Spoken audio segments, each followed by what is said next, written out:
چرا چطوری دوخته؟ وقتی برگشت میدم که افشان نیست. هرچی دنبالشون گشتم نتونستم پیداشون کنم. یعنی گم شده؟ به ماما چیزی نگو پیداشون میکنم.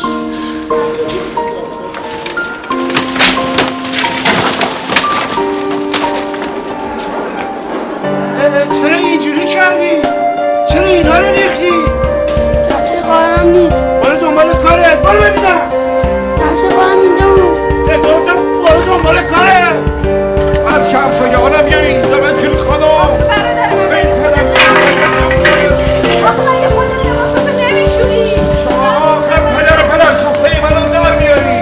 مادرت وقتی که تو رو خواسته کمکش کنه چرا کمکش نکرده؟ پسر وظیفه تو توی خونه چیه؟ ها؟ خوردن خوابیدن از خونه در رفتنه؟ تو دیگه بچه نیستی 9 سالته. اگه به بابا بگویم من یکی از دوستانم من دارم چون بابا پول نداره برای تو کار من شکچه بودم پس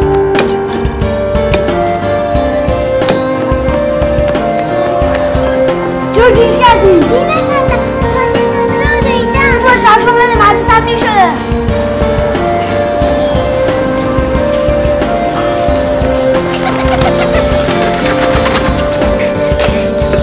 من برای مسابقه انتخاب شدم.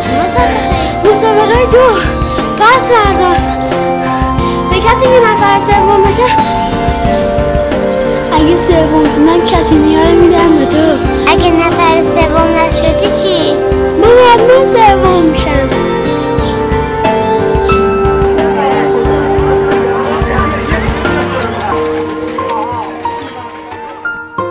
حالا همگی آماده؟ 1 2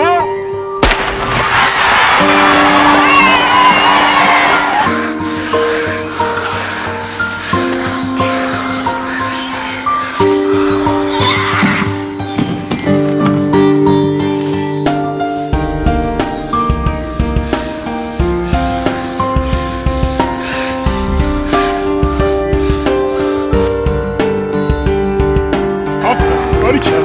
آقا سوم شدیم. اول شدی؟ آفرین ماشاءالله اول شدی تو. بیا بالا.